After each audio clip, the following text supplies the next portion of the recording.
But it's horrible. But it's a horrible generalization because you're taking an enormous group of people and you're looking at their ethnic background and their gender, and then you're dismissing them. Well, for a while, because people kept coming and telling me that, your audience is only angry, young white men. I thought, I kind of approached that wrong to begin with.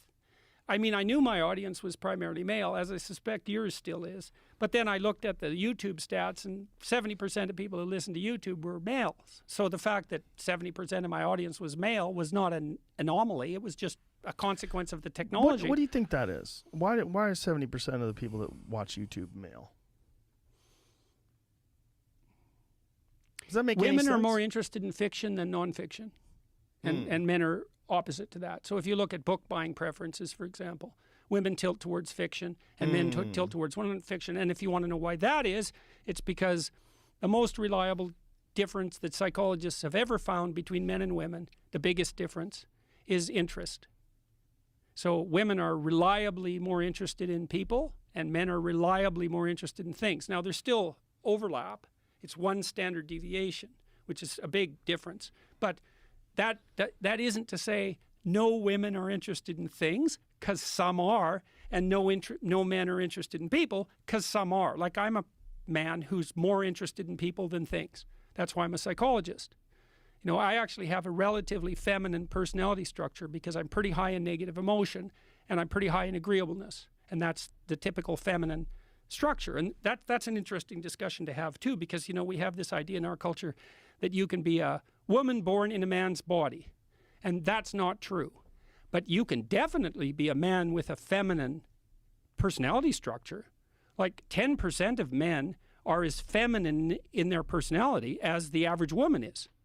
And vice versa. 10% of women are as masculine in their personality as the average man is. Now, you can move those boundaries around and say, well, it's 5% and 40 or something. It doesn't matter. But the point is, there's plenty of men who are as feminine in their personality as the average woman. That doesn't mean they're in the wrong body. It just means that men and women are more alike than different, even though they are different, and that there's huge range within both genders.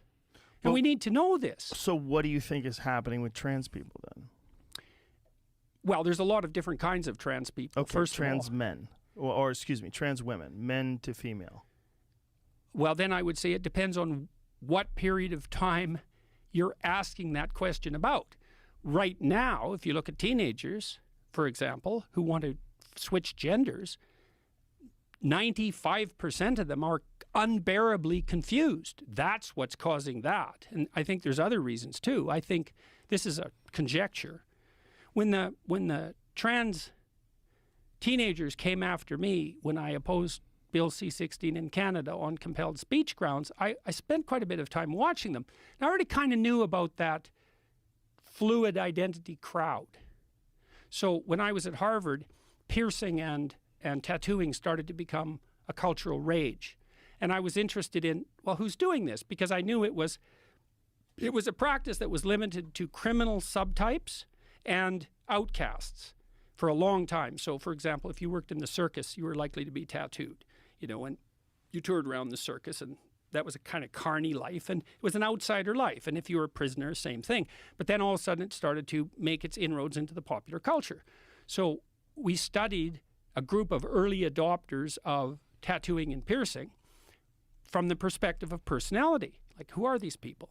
And they were all highly creative people. Well, and creativity is a trait, and all people who aren't creative, that's wrong. In fact, most people aren't creative at all. And I can explain that later, but they're not. We developed a scale called the Creative Achievement Questionnaire, which assesses lifetime contribution to 13 different creative domains. And that your scores would range from 0, I have no training or talent in this area, to, I think it was 8. I'm an internationally recognized expert in this area, right? And so 70% of people, if you sum their scores across all 13 domains, scored 0. And I ask audiences, like, how many portraits have you painted? 0. How many songs have you composed? 0. How many plays have you written? 0.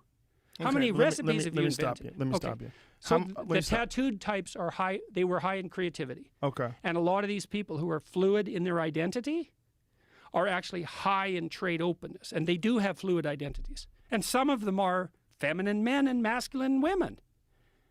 So, yeah, but that doesn't mean that surgery is the cure for that. It does not mean that.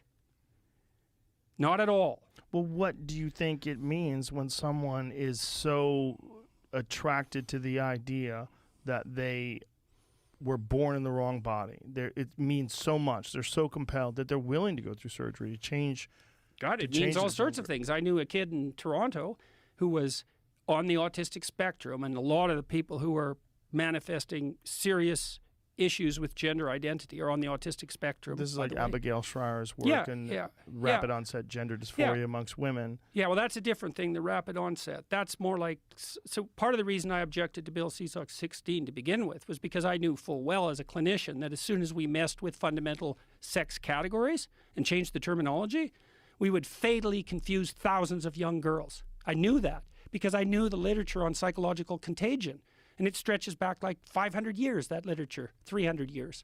It's all outlined in a book by Henri Ellenberger called History of, what's the name of the book? History of Psychoanalytic Ideas. It doesn't matter. It's Henri Ellenberger, and it's his main work if you want to look it up. And so